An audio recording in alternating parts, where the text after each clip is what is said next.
Hello and welcome to today's class. Today we are going to talk about the suprarenal gland. So what is our today's topic is suprarenal gland.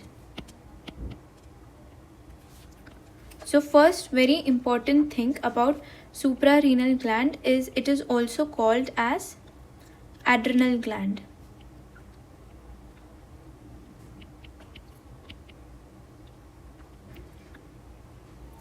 So this is our kidney. From here is our ureter. So this is our right kidney. So this is the suprarenal gland of the right kidney. And when we are drawing our left kidney, if this is our left kidney, this is the suprarenal gland of our left kidney. Left and right. What are the differences between this? What is the shape and location is what we are going to discuss today. So what is the location of the suprarenal gland? The location of the suprarenal gland is that it lies in the epigastrium region.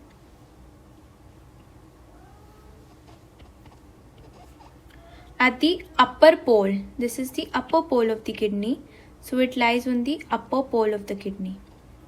Then we will also have to know some basic details that it is opposite to the T at the level of the T12 vertebral column, 12th rib and in 11th intercostal space.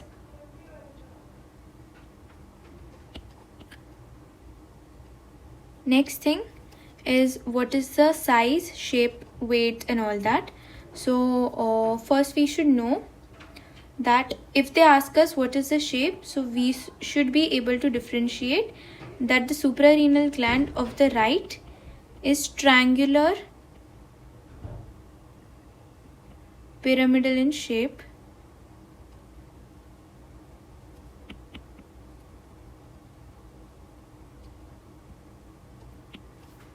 and left one is semilunar in shape. I'm going to talk about the measurements. So measurement starting with the length. So the length is 60 to 80 millimeter. Then we will talk in breadth. So the breadth will be 30 millimeter. Our thickness will be 5 millimeter. Then we will have weight. Weight is only 5 gram. And volume is almost 6 centimeter cube. 6 centimeter cube. Now it is covered by sheaths. So we are going to discuss about that sheaths. So the first sheath is sheath of the perineal fat. It is a layer of loose areolar, okay? Loose areolar tissue.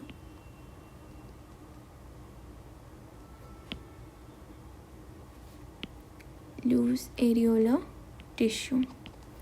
Then second layer is our renal fascia. Again, this is tightly covering the kidney.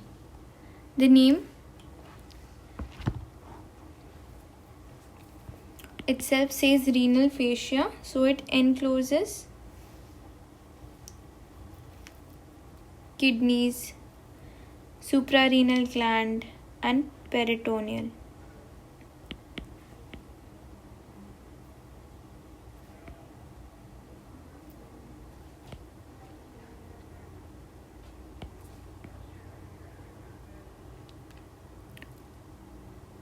Now we are going to differentiate basically between the right and the left suprarenal gland, okay? Right and left. Right has an apex, right has a base, left has two ends, okay? So it is upper end which is narrow and lower end which is round. Then The common thing is we are going to discuss is borders and surfaces. So borders are medial and lateral. It's common for both. And then we have surfaces, that is anterior and posterior. Okay. Coming to the arterial supply. Arterial supply is also divided. So we have superior, middle and inferior arterial supply. The superior suprarenal artery is supplied or is a branch of inferior phrenic artery.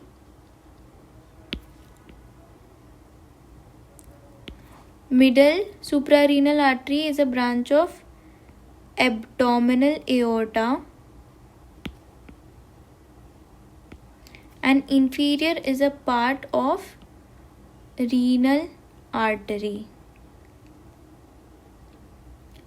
Coming to the vein, each gland is drained by one vein. Okay, each gland is drained by one vein. The right drains into the inferior vena cava.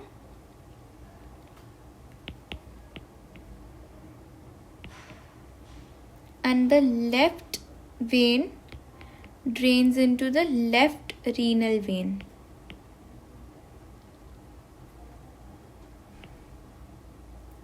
When we go to the lymphatics,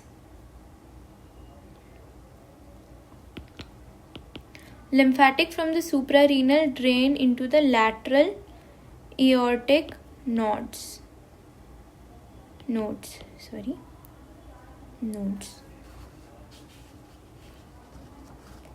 Now we'll have to draw a diagram for the arterial supply.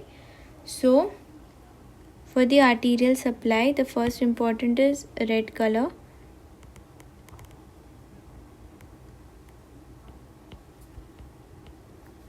From here, inferior phrenic, this is our celiac trunk.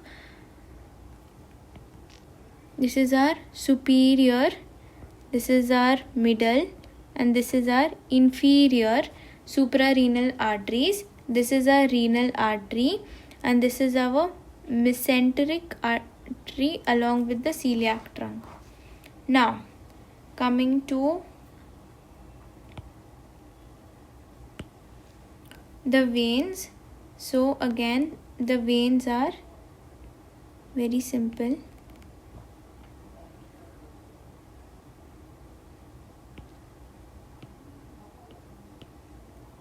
So this will be a renal vein. There will be a vein that will be coming from here, right gonadal vein. This is the left gonadal vein. This is our inferior vena cava. From here we have a right suprarenal vein, and then we have this as a left suprarenal vein. Now, when we come into the topic, this is quick summary of the suprarenal gland. This is enough as your answer, but then we also have histology of the adrenal or the suprarenal gland. So when we come to histology, the most important thing is we should know that it is divided into cortex and medulla. The cortex is divided into zona glomerulosa, zona fasciculata,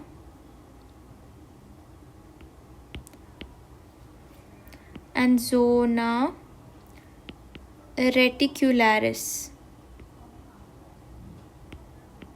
Okay, whereas a medulla consists of groups of pale stained epithelioid, pale stained epithelioid cells. This comes under the topic of pheochromocytes. Okay. Development of the adrenal gland. So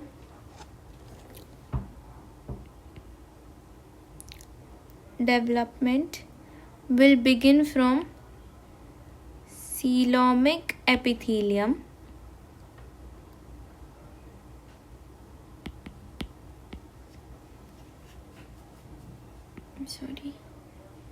Epithelium that forms the suprarenal ridge. Initially, it forms a cortex, which is then replaced by definitive cortex, which later differentiates into three: glomerulus, fascicularis, and reticularis. This is also remembered by GFR. Adrenal medulla, this is for the cortex. Okay. Medulla develops from symphotochromafin cells.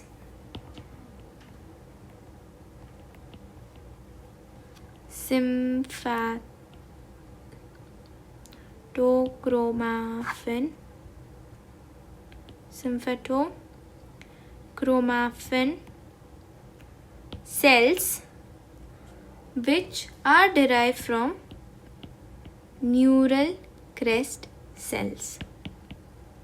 What are the functions? So G, glomerulosa, is important for mineralocorticoids that is responsible for our electrolyte balance. Then we have fasciculata that produces glucocorticoids. And then we have reticularis that is important for sex steroid hormones.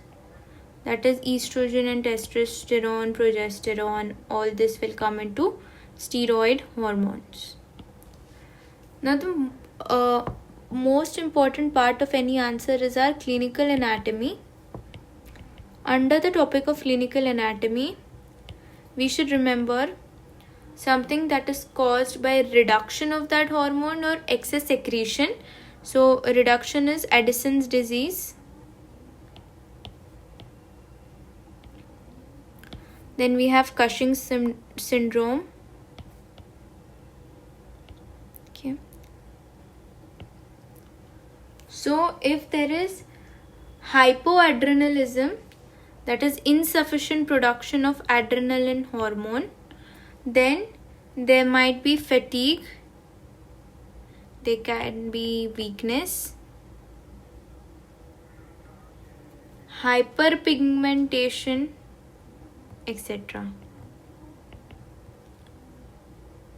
Okay. And if there is excess secretion of the adrenaline hormone, there can be weight gain. It can form a buffalo hump.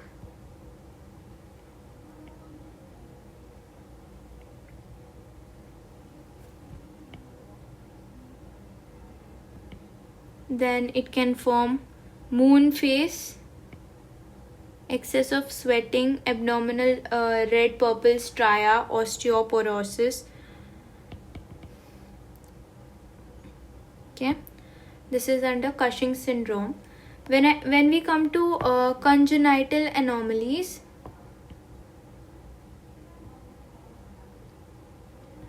under congenital anomalies we have ectopic adrenal gland. Ectopic, that can be present deep into the kidney or the liver. Congenital adrenal hyperplasia. This involves deficiency of 21 hydroxylase enzyme.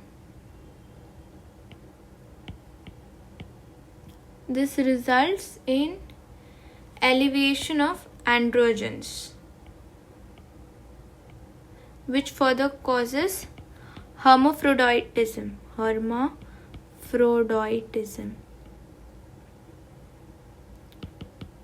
Now, coming to pheochromocytoma.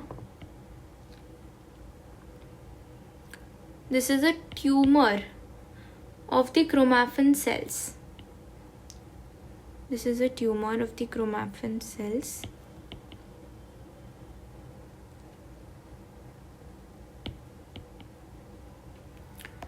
It is benign. Benign means non-malignant, does not move. When this is there, it can cause increased heart rate. It can cause palpitation.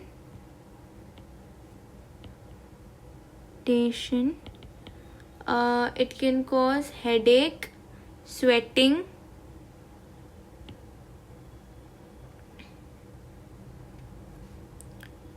Sweating is excessive. The most common is adrenalectomy, that is removal of the adrenal gland. So adrenalectomy, surgical removal. So when we do adrenalectomy, adrenal gland is not directly cut off. First, the vein is ligated so that it prevents the flow of catecholamines.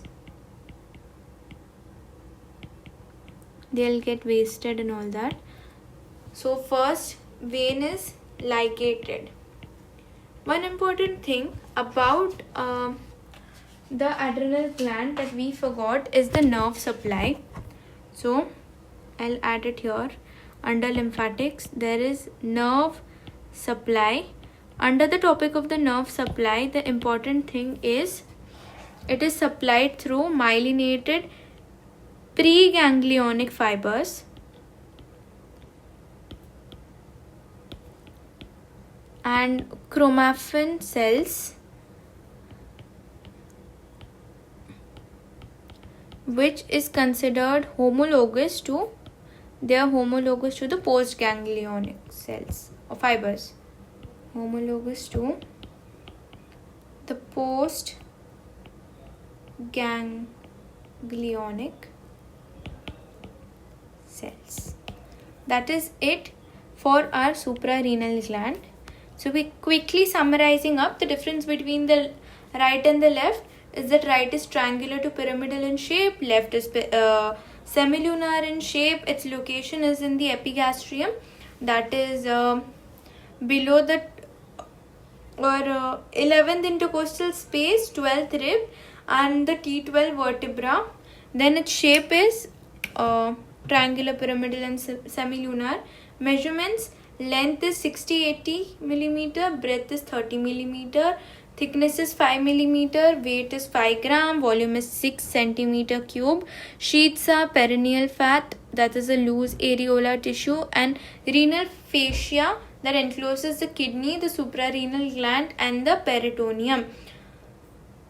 What are the parts? So we have an apex and base in the right suprarenal gland. In the left we have ends, the upper narrow and lower round. The borders are medial, lateral, surfaces are anterior and posterior. Arterial supply: superior suprarenal artery is supplied by inferior phrenic artery, middle is abdominal aorta, inferior is renal artery. Vein: one each, that is right is inferior vena cava, left is left renal vein. Lymphatics: lateral aortic nodes. Nerve supply: preganglionic fibers which contain the chromaffin cells that are homologous to the postganglionic cells or fibers. Histology: we studied about the cortex and the medulla. Cortex is zona glomerulosa, zona fasciculata and zona reticularis. Medulla is pale stained epithelioid cells, also called as pheochromocytes. Now development, we have coelomic epithelium, that is the cortex. So first it develops into the cortex, then the definitive cortex, which is again differentiated into zona glomerulosa, zona reticularis, and zona fasciculata and reticularis. And the medulla, we have symphatochromaffin cells that are derived from the neural crest cells. And clinical anatomy, we have Addison's disease, Cushing's syndrome. Congenital, we have ectopic and congenital adrenal hyperplasia. In ectopic, the suprarenal gland is present deep inside the kidney or upon the liver, and few chromocytomas is due to the tumors of the chromaffin cells that are benign, that increase the heart rate, palpitation, headache, and excessive sweating.